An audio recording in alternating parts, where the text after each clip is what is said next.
Hi hello friends, welcome back to my channel. ಶ್ರೀಗಂಧದ ಗುಡಿ ಧಾರಾವಾಹಿಯ ಸೋಮವಾರದ ಪೂರ್ತಿ ಸಂಚಿಕೆ ಏನಾಗುತ್ತೆ ಅಂತ ನೋಡೋದಕ್ಕಿಂತ ಮುಂಚೆ ಯಾರೆಲ್ಲ ನನ್ನ ಚಾನಲ್ನ ಸಬ್ಸ್ಕ್ರೈಬ್ ಮಾಡ್ಕೊಳ್ದೆ ನೋಡ್ತಾ ಇದ್ದೀರಾ ಅವರು ಪ್ಲೀಸ್ ಸಬ್ಸ್ಕ್ರೈಬ್ ಮಾಡ್ಕೊಳ್ಳಿ ಅಂತ ಹೇಳ್ತಾ ಈ ಸಂಚಿಕೆನ ಶುರು ಮಾಡೋಣ.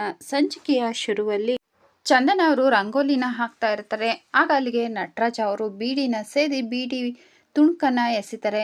ಅದನ್ನು ನೋಡಿ ಚಂದನ ಮತ್ತು ಮಹಿ ಅವ್ರಿಗೆ ತುಂಬ ಬೇಜಾರಾಗತ್ತೆ.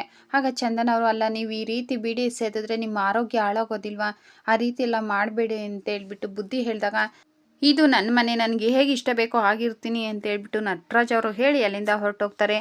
ಆಗ ಮುತ್ತು ಮತ್ತು ಹರಿ ಎಲ್ರಿಗೂ ಕೂಡ ತುಂಬ ಬೇಜಾರಾಗುತ್ತೆ. ಚಂದನ ಅವರು, ಹೋಗಲಿ ಬಿಡಿ ಅಣ್ಣ, ನೀವೇನು ಟೆನ್ಷನ್ ಮಾಡ್ಕೋಬೇಡಿ, ನಾನು ರಂಗೋಲಿ ಹಾಕಿ ಬರ್ತೀನಿ ಅಂತ ಹೇಳ್ಬಿಟ್ಟು ಮಹಿ ಮತ್ತು ಚಂದನ ರಂಗೋಲಿನ ಹಾಕ್ತಾ ಇರ್ತಾರೆ. ಒಳಗಡೆ ಕಂಟಿ, ಅಲ್ಲ ಇಷ್ಟೆಲ್ಲ ಆಯಿತಾ, ನನಗೆ ಹೇಳಿದಿದ್ರೆ ನಾನು ಅವಯ್ಯನ ಗ್ರಹಚಾರ ಬಿಡಿಸ್ಬಿಡ್ತಿದ್ದೆ ಅಂತ ಹೇಳ್ಬಿಟ್ಟು ಕೂಗಾಡ್ತಾ ಇರ್ತಾರೆ. ಆಗ ಮುತ್ತು, ಅಲ್ಲ ಕಣೋ, ನೀನು ಈ ರೀತಿ ಮಾತಾಡಿದ್ರೆ ಚಂದನ ಅವ್ರು ಏನು ಅಂದ್ಕೊಳ್ಳೋದಿಲ್ಲ, ಸುಮ್ಮನೆ ಇರು ಅಂತ ಹೇಳ್ಬಿಟ್ಟು ಹೇಳ್ತಾರೆ.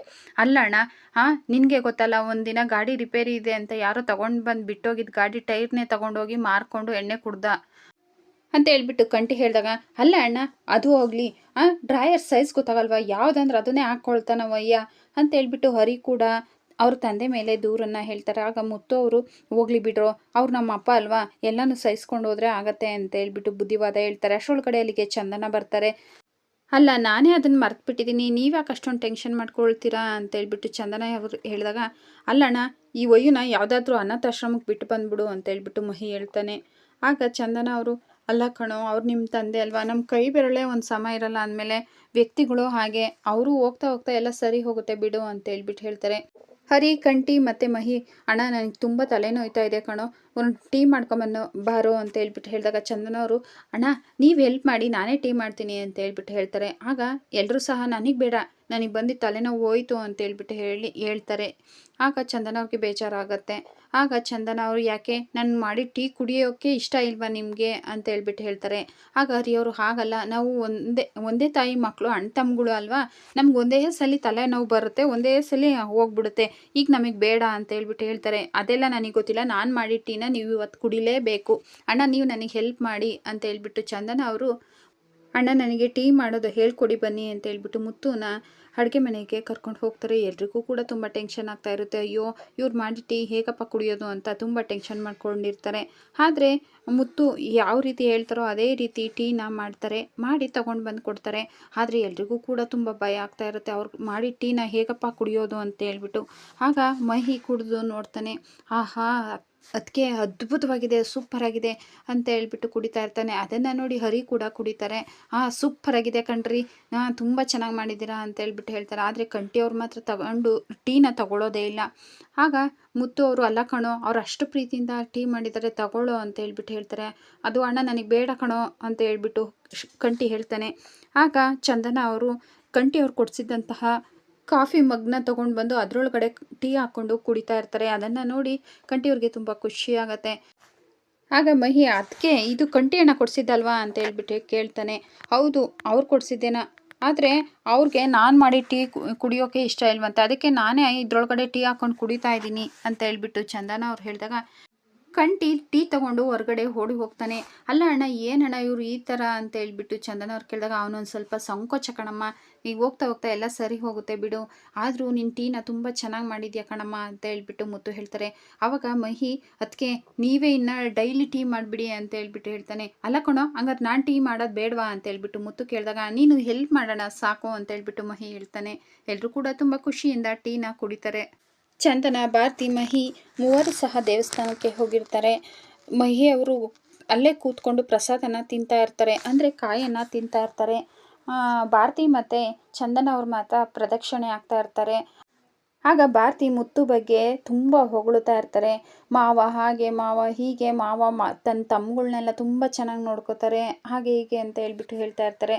ಆಗ ಚಂದನ ಅವರು, ಹೌದು, ನನಗೂ ಮುತ್ತು ಅಣ್ಣ ಅಂದರೆ ತುಂಬ ಇಷ್ಟ, ಅವ್ರು ತುಂಬ ಒಳ್ಳೆಯವರು ಅಂತ ಹೇಳ್ಬಿಟ್ಟು ಹೇಳ್ತಾರೆ. ಅಲ್ಲ, ನಾನೊಂದು ಕೇಳಲ್ಲ, ನೀವು ಯಾಕೆ ಮುತ್ತು ಮಾವನ್ನ ಅಣ್ಣ ಅಂತ ಕರಿತೀರಾ, ಭಾವ ಅಂತ ಕರಿಬೇಕು ಅಲ್ವಾ ಅಂತ ಹೇಳ್ಬಿಟ್ಟು ಭಾರತಿ ಕೇಳಿದಾಗ, ಅದೇನೋ ಗೊತ್ತಿಲ್ಲ, ನನಗೆ ಅವ್ರನ್ನ ನೋಡಿದಾಗ ಅಣ್ಣ ಅಂತ ಕರಿಬೇಕು ಅಂತ ಅನ್ನಿಸ್ತು ಅಂತ ಹೇಳ್ಬಿಟ್ಟು ಚಂದನ ಅವರು ಹೇಳಿದಾಗ, ಹೌದು, ಆ ಮುತ್ತು ಮಾವನ್ನ ನೋಡಿದ್ರೆ ಎಲ್ರಿಗೂ ಕೂಡ ತುಂಬ ಖುಷಿಯಾಗುತ್ತೆ, ಅವ್ರು ತುಂಬ ಒಳ್ಳೆಯವರು, ತನ್ನ ತಮ್ಮಗಳನ್ನ ತುಂಬ ಚೆನ್ನಾಗಿ ನೋಡ್ಕೊಳ್ತಾರೆ, ಹಾಗೆ ಹೀಗೆ ಅಂತ ಹೇಳ್ಬಿಟ್ಟು ಮುತ್ತು ಬಗ್ಗೆ ತುಂಬಾ ಹೊಗಳೋದಕ್ಕೆ ಶುರು ಮಾಡ್ತಾರೆ ಭಾರತಿ. ಆಗ ಮಹಿ ಅಲ್ಲಿ ಕೂತ್ಕೊಂಡು ಗೇಲಿ ಮಾಡ್ತಾ ಇರ್ತಾನೆ. ಆಗ ಚಂದನ್ ಅವರು ಸರಿ ಬನ್ನಿ ಹೋಗೋಣ ಅಂತ ಹೇಳ್ಬಿಟ್ಟು ಕರೀತಾರೆ. ಆಗ ಭಾರತಿ ಇಲ್ಲ, ನಾನು 21 ಪ್ರದಕ್ಷಿಣೆ ಆಗ್ತೀನಿ ಅಂತ ಹರಕೆ ಹೊತ್ಕೊಂಡಿದ್ದೀನಿ. ನಾವು ಮನಸ್ಸಲ್ಲಿ ಏನಾದರೂ ಅಂದ್ಕೊಂಡು 21 ಪ್ರದಕ್ಷಿಣೆ ಹಾಕಿದ್ರೆ ನಮ್ಮ ಆಸೆ ಈಡೇರುತ್ತೆ, ಅದಕ್ಕೆ ನಾನು ಹರಕೆ ಮಾಡ್ಕೊಂಡಿದ್ದೀನಿ ಅಂತ ಹೇಳ್ಬಿಟ್ಟು ಹೇಳಿದಾಗ ಸರಿ ನೀವು ಪ್ರದಕ್ಷಿಣೆ ಹಾಕಿ ಬನ್ನಿ, ನಾವು ಅಲ್ಲಿ ಕೂತಿರ್ತೀವಿ ಅಂತ ಹೇಳ್ಬಿಟ್ಟು ಚಂದನ್ ಅವರು ಮಹಿ ಹತ್ರ ಬರ್ತಾರೆ. ಚಂದನ್ ಅವರು ಅಲ್ಲ ಕಣೋ ಮಹಿ, ನೀವು ಕೈಯಲ್ಲೇ ಬೆಣ್ಣೆ ಇಟ್ಕೊಂಡು ತುಪ್ಪಕ್ಕೆ ಊರೆಲ್ಲ ಅಲ್ದಾಡಿದ್ರು ಅನ್ನೋ ಹಾಗೆ ಅಲ್ಲ, ಭಾರತಿನ ಮುತ್ತಣ್ಣಗೆ ಮದುವೆ ಮಾಡ್ಕೋಬೋದಲ್ವಾ? ನೀವು ಯಾಕೆ ಬೇರೆ ಕಡೆ ಹೆಣ್ಣು ನೋಡ್ತಾ ಇದ್ದೀರಾ? ಹೇಗೋ ಅವಳು ಮಾವ ಅಂತ ಮುತ್ತು ಅಣ್ಣನ ಬಗ್ಗೆ ತುಂಬ ಪ್ರೀತಿ ಮಾಡ್ತಾಳೆ. ಮುತ್ತು ಅಣ್ಣನೂ ಅಷ್ಟೇ ಅವಳನ್ನು ತುಂಬ ಇಷ್ಟಪಡ್ತಾರೆ. ಅಂಥದ್ರಲ್ಲಿ ನೀವು ಬೇರೆ ಕಡೆ ಯಾಕೆ ಹೆಣ್ಣು ನೋಡ್ತಾ ಇದ್ದೀರಾ ಅಂತ ಹೇಳ್ಬಿಟ್ಟು ಚಂದನ ಕೇಳ್ತಾರೆ. ಅಯ್ಯೋ ಅದಕ್ಕೆ ಅವರಿಬ್ಬರು ಒಬ್ರನ್ನೊಬ್ರು ತುಂಬ ಇಷ್ಟಪಡ್ತಾರೆ ಅಂತ ನನಗೆ ಗೊತ್ತು. ಆಮೇಲೆ ನಿಮ್ಗೊಂದು ವಿಷಯ ಗೊತ್ತಾ, ಅಣ್ಣ ಮನೇಲಿದ್ದರೆ ಮಾತ್ರ ಅವಳು ಮನೆಗೆ ಬರೋದು. ಅಣ್ಣ ಮನೇಲಿಲ್ಲ ಅಂದರೆ ಬರೋದೇ ಇಲ್ಲ. ಅವಳು ಅಂದರೆ ನಮಗೂ ಇಷ್ಟ, ಆದರೆ ಅವ್ರ ಮನೆ ಕಡೆ ನಮ್ಮ ಸಂಬಂಧ ಎಲ್ಲೂ ಒಪ್ಪೋದಿಲ್ಲ ಅಂತ ಹೇಳ್ಬಿಟ್ಟು ಹೇಳ್ತಾನೆ. ಆಗ ಚಂದನವರು ಹೌದಾ ಅಂತ ಹೇಳ್ಬಿಟ್ಟು ಯೋಚನೆ ಮಾಡ್ತಾ ಇರ್ತಾರೆ. ಮತ್ತೊಂದು ಕಡೆ ಹರಿ ಅವರು ತನ್ನ ಫ್ರೆಂಡನ್ನು ಮೀಟ್ ಮಾಡ್ತಾರೆ. ಅಲ್ಲ ಕಣೋ, ನಿನ್ನ ಜೊತೆ ಇರೋದನ್ನು ನಮ್ಮ ಅಪ್ಪ ಏನಾದರೂ ನೋಡಿದ್ರೆ ನನ್ನನ್ನು ಸರಿಯಾಗಿ ಉಗಿತಾರೆ ಅಂತ ಹೇಳ್ಬಿಟ್ಟು ಫ್ರೆಂಡ್ ಹೇಳ್ತಾನೆ. ಹಾಗಲ್ಲ ಕಣೋ, ನಿನ್ನಿಂದ ಒಂದು ಹೆಲ್ಪ್ ಆಗಬೇಕಿತ್ತು ಅಂತ ಹೇಳ್ಬಿಟ್ಟು ಹರಿ ಅವ್ರು ಕೇಳ್ತಾರೆ. ಅಯ್ಯೋ ಭಗವಂತ, ನಿನ್ನ ಜೊತೆಗಿರೋದೇನಾದರೂ ನೋಡಿದ್ರೆ ತಲೆ ಕಡ್ದು ಆಯುಧ ಪೂಜೆಗೆ ನಿಂಬೆಹಣ್ಣ ಟೈರಿಗೆ ಅಡಕ್ಕೆ ಇಡ್ತಾರಲ್ಲ, ಆ ಥರ ನನ್ನ ತಲೆನ ಇಟ್ಬಿಡ್ತಾರೆ ನಮ್ಮ ಅಪ್ಪ. ನೋಡಪ್ಪ ಮಾರಯ್ಯ, ನನ್ನಿಂದ ಯಾವ ಹೆಲ್ಪ್ನೂ ಆಗೋದಿಲ್ಲ, ನನ್ನನ್ನು ಬಿಟ್ಬಿಡು ಅಂತ ಹೇಳ್ಬಿಟ್ಟು ಹೇಳ್ತಾನೆ. ಹಾಗಲ್ಲ ಕಣೋ ಮಗ, ನಿನ್ನಿಂದ ಒಂದು ಹೆಲ್ಪ್ ಆಗಬೇಕಿತ್ತು ಕಣೋ, ಒಂದು ಕೆಲಸ ಬೇಕಿತ್ತು ಅಂತ ಹೇಳ್ಬಿಟ್ಟು ಕೇಳ್ತಾರೆ. ಏನು ನಿನಗೆ ಕೆಲಸನ ಸಾಧ್ಯನೇ ಇಲ್ಲ ಅಂತ ಹೇಳ್ಬಿಟ್ಟು ಫ್ರೆಂಡ್ ಹೇಳ್ತಾನೆ. ಆಗ ಅಯ್ಯೋ ನನಗಲ್ಲ ಕಣೋ, ಚಂದನ ಅವ್ರಿಗೆ, ಅವರು ಆರ್ಕಿಟೆಕ್ಟ್ ಕೆಲಸ ಮಾಡ್ತಾರೆ, ನಿಮ್ಮ ಅಪ್ಪನಿಗೆ ಹೇಳಿ ಪ್ಲೀಸ್ ಕೆಲಸ ಕೊಡಿಸೋ ಅಂತ ಹೇಳ್ಬಿಟ್ಟು ಫೋರ್ಸ್ ಮಾಡ್ತಾರೆ. ನಮ್ಮಪ್ಪ ಊರಲ್ಲಿಲ್ಲ, ಬಂದಮೇಲೆ ನೋಡೋಣ ಅಂತ ಹೇಳ್ಬಿಟ್ಟು ಫ್ರೆಂಡ್ ಹೇಳಿದಾಗ ಪ್ಲೀಸ್ ಕಣೋ, ಇಲ್ಲ ಅನ್ಬೇಡ ಕಣೋ, ನಾಳೆ ನೀನೇ ಅವರನ್ನು ಇಂಟರ್ವ್ಯೂ ಮಾಡು, ಆಮೇಲೆ ನಿಮ್ಮ ಅಪ್ಪ ಬಂದು ಕೆಲಸ ಕೊಡ್ತಾರೆ ಅಂತ ಹೇಳ್ಬಿಟ್ಟು ಹರಿ ಹೇಳಿದಾಗ ಇಲ್ಲ ಕಣೋ, ಸಾಧ್ಯ ಇಲ್ಲ ಅಂತ ಹೇಳ್ಬಿಟ್ಟು ಫ್ರೆಂಡ್ ಹೇಳ್ತಾನೆ. ಆಗ ಪ್ಲೀಸ್ ಕಣೋ ಮಗ, ನೀನು ನಮ್ಮ 15 ವರ್ಷದ ಫ್ರೆಂಡ್ಶಿಪ್ಗೆ ಇದೇ ನಾ ಬೆಲೆ ಕೊಡೋದು ಅಂತ ಹೇಳ್ಬಿಟ್ಟು ಹರಿ ಹೇಳಿದಾಗ ಸರಿ ಇಂಟರ್ವ್ಯೂ ಮಾಡ್ತೀನಿ, ಆದರೆ ಕೆಲಸ ಎಲ್ಲ ನಮ್ಮ ಅಪ್ಪನೇ ನೋಡ್ಕೊಳ್ಳೋದು, ಅದ್ರ ಜವಾಬ್ದಾರಿ ನಮ್ಮ ಅಪ್ಪಂದೇ ಅಂತ ಹೇಳ್ಬಿಟ್ಟು ಫ್ರೆಂಡ್ ಹೇಳ್ತಾನೆ. ಸರಿ ಕಣೋ ಮಗ, ನಾಳೆನೇ ಕರ್ಕೊಂಡು ಬರ್ತೀನಿ ಅಂತ ಹೇಳ್ಬಿಟ್ಟು ಹರಿ ಹೇಳಿದಾಗ ನೋಡು ಮರಯ್ಯ, ನಾಳೆ 10 ಗಂಟೆ ಕರ್ಕೊಂಡು ಬರಬೇಕು, 8 ಗಂಟೆಗೆ ಕರ್ಕೊಂಡು ಬಂದು ತಲೆ ತಿಂದರೆ ನಾನು ಸುಮ್ಮನೆ ಇರೋಲ್ಲ ಅಂತ ಹೇಳ್ಬಿಟ್ಟು ಫ್ರೆಂಡ್ ಹೇಳಿದಾಗ ಇಲ್ಲ ಕಣೋ ಮಗ, 10 ಗಂಟೆಗೆ ಕರ್ಕೊಂಡು ಬರ್ತೀನಿ, ಥ್ಯಾಂಕ್ ಯು ಕಣೋ ಮಗ ಅಂತ ಹೇಳ್ಬಿಟ್ಟು ಹೇಳ್ತಾನೆ. ಅಷ್ಟರೊಳಗಡೆ ಅವನ ಫ್ರೆಂಡ್ಗೆ ಹರಿ ಫ್ರೆಂಡ್ಗೆ ಯಾವುದೋ ಫೋನ್ ಬರುತ್ತೆ. ಸರಿ ಅಂತ ಹೇಳ್ಬಿಟ್ಟು ಫೋನ್ ರಿಸೀವ್ ಮಾಡೋಕ್ಕೆ ಅಂತ ಹೋಗ್ತಾರೆ. ಆಗ ಹರಿ ಅವರು ಅಯ್ಯೋ ಕಾರ್ಯವಾಸಿ ಕತ್ತೆ ಕಾಲು, ಇನ್ನೂ ಯಾರ್ಯಾರು ಕತ್ತೆ ಕಾಲು ಹಿಡಿಬೇಕೋ ಏನು ಕತೆನೋ ಅಂತ ಹೇಳ್ಬಿಟ್ಟು ಯೋಚನೆ ಮಾಡ್ತಾ ಇರ್ತಾರೆ. ಫ್ರೆಂಡ್ಸ್, ಇಲ್ಲಿಗೆ ಶ್ರೀಗಂಧದ ಗುಡಿ ಧಾರಾವಾಹಿಯ ಸೋಮವಾರದ ಪೂರ್ತಿ ಸಂಚಿಕೆ ಮುಕ್ತಾಯವಾಗುತ್ತೆ. ಮುಂದಿನ ಸಂಚಿಕೆಯಲ್ಲಿ ಚಂದನ್ ಅವರು ಬುಕ್ಸನ್ನು ಓದ್ತಾ ಕೂತಿರ್ತಾರೆ. ಅಲ್ಲಿಗೆ ಹರಿಯವ್ರು ಬರ್ತಾರೆ. ನಿಮ್ಗೊಂದು ಸರ್ಪ್ರೈಸ್ ಇದೆ ಅಂತ ಹೇಳ್ಬಿಟ್ಟು ಹೇಳಿದಾಗ ಏನೋ ಮನೆ ಹುಡುಕಿದ್ದೀರಾ, ನಾನು ನಾಳೆಯಿಂದ ಅಲ್ಲೇ ಇರಬೇಕಾ ಅಂತ ಹೇಳ್ಬಿಟ್ಟು ಚಂದನ ಕೇಳ್ತಾರೆ. ಆಗ ಹರಿಯವ್ರಿಗೆ ತುಂಬ ಬೇಜಾರಾಗುತ್ತೆ. ಹಾಗೇನಿಲ್ಲ, ಅದು ನಾಳೆ ನಿಮಗೊಂದು ಇಂಟರ್ವ್ಯೂ ಇದೆ ಅಂತ ಹೇಳ್ಬಿಟ್ಟು ಹೇಳಿದಾಗ ಚಂದನ ಅವ್ರಿಗೆ ತುಂಬ ಖುಷಿಯಾಗುತ್ತೆ. ಹೌದು, ಆರ್ಕಿಟೆಕ್ಟ್ ಆಗಿ ನಿಮಗೆ ಕೆಲಸಕ್ಕೆ ಇಂಟರ್ವ್ಯೂ ಇದೆ, ನಾಳೆ ರೆಡಿಯಾಗಿ ಹೋಗೋಣ ಅಂತ ಹೇಳ್ಬಿಟ್ಟು ಚಂದನ ಅವ್ರಿಗೆ ಹೇಳಿದಾಗ ಚಂದನ ಅವ್ರಿಗೆ ತುಂಬ ಖುಷಿಯಾಗುತ್ತೆ. ಫ್ರೆಂಡ್ಸ್, ಈ ವಿಡಿಯೋ ಇಷ್ಟ ಆದರೆ ಲೈಕ್ ಮಾಡಿ, ಶೇರ್ ಮಾಡಿ. ಇದೇ ಥರ ಇನ್ನೂ ಹೆಚ್ಚು ವಿಡಿಯೋಗಳಿಗಾಗಿ ಮರೆಯದೆ ನಮ್ಮ ಚಾನಲ್ನ ಸಬ್ಸ್ಕ್ರೈಬ್ ಮಾಡಿಕೊಂಡು ಸಪೋರ್ಟ್ ಮಾಡಿ. ವಿಡಿಯೋ ನೋಡಿದ್ದಕ್ಕಾಗಿ ಧನ್ಯವಾದಗಳು.